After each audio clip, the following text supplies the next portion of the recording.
Alright, everybody, this is Lesbihonest with ourselves. This is Sterling. I'm not a lesbian. But he's here and he's going to tell us about his story and everything and how everything went. I need y'all to subscribe, like my video, and give me some comments. Subscribe to my YouTube page, Sterling Shelby. Yeah. Had to put me out there. Had to do it. Anyway, Sterling, all you have to do is answer the questions. What is your label, and are you gay or bisexual?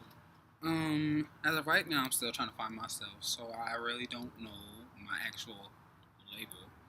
But, I'm strictly Dickly. When did you come out? 10/29/13.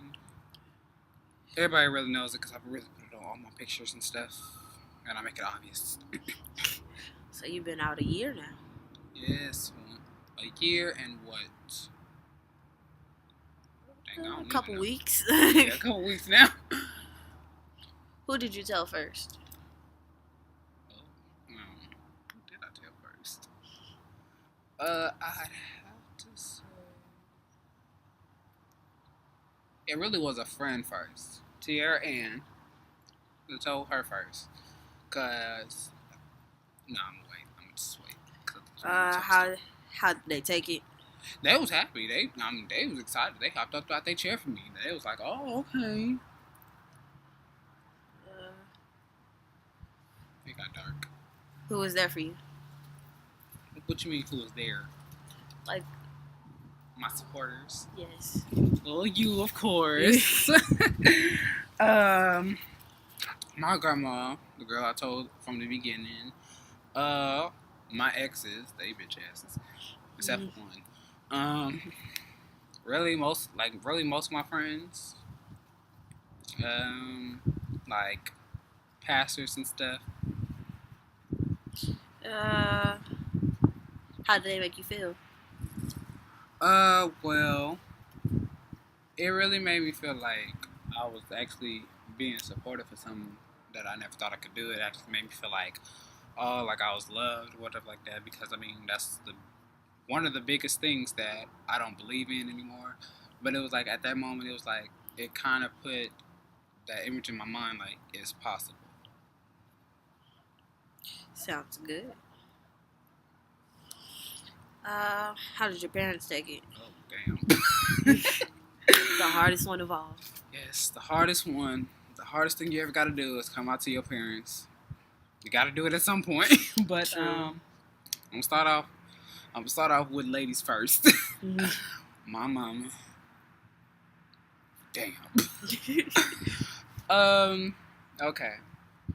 So, when I had came out to my mom, I made sure I did it at a good time. You always got to make sure you do it at a good time, whether it's Christmas, Thanksgiving, some type of special day or something like that. But as for me, the stages of my life, so I mean, it was at a concert.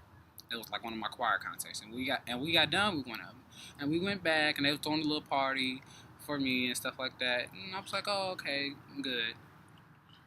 The music was kind of loud, so I really didn't have a chance to like really get that one-on-one time with my mom, and so I just asked, I'm like, Mom, can I see your phone? And then she was like, sure. So then I got to the little note part because she had an iPhone. I got to the little note part, and then I was like kind of scared about it, and I had put like, Mom, I'm bi, and I was bi at the time, but I'm strictly Dickly now, so I mean. But then she had wrote back. She was like, oh, how do you know that? And then I wrote back like a lot of stuff had happened and everything like that. And then like once I told her the full story, she was like, oh, okay. And it was kind of like, I ain't necessarily gonna say she accepted it, but like she don't treat me different because of it. It's just like the reaction I got back from her wasn't what I expected it to be, because my mom has a whole girlfriend, but I don't know what my mom is. Don't ask me that question. But like she was like, oh, well, it's unfair to girls, I don't want you to be and stuff like that, but you're my son regardless, so I mean, it's whatever. I'm like, oh, okay. And then that was the end of that with her. At times I still bring it up, but I mean, But your dad. oh shit, that was really the struggle right there. Well, okay, let's see. When I was what I want to say, well, really when I was a baby, my dad had went away 14 years selling drugs, stuff like that.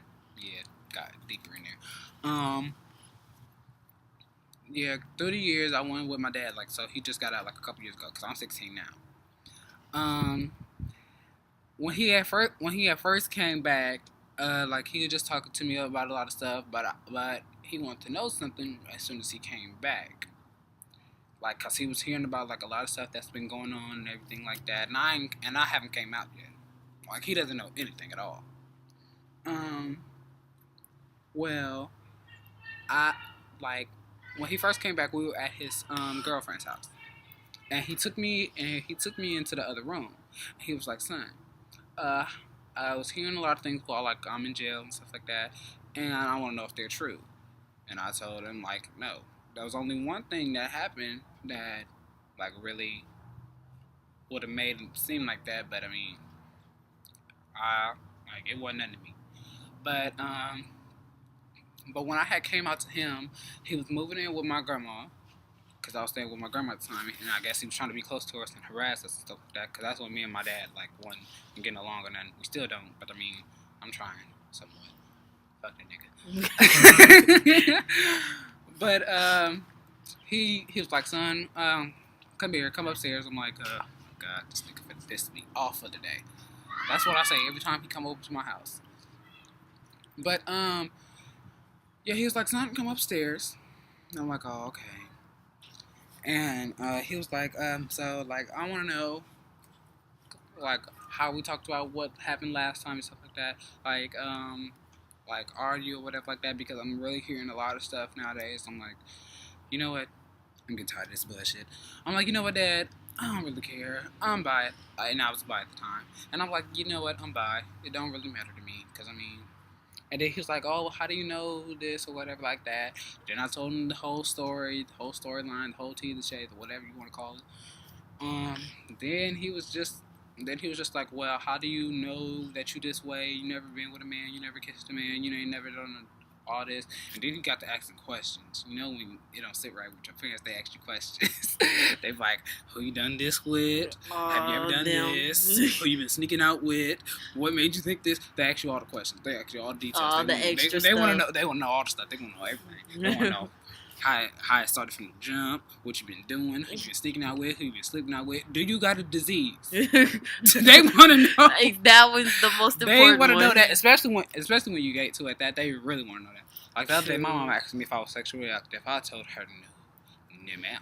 But if I was, victory! Ain't nobody got.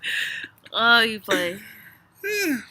But yeah, like he just like he really don't believe that I am. But I told him, I'm like, well, I ain't finna sit here and keep on trying to give you all these signs, and I'm not finna sit here and keep on explaining the same story, because you're gonna get the same answer.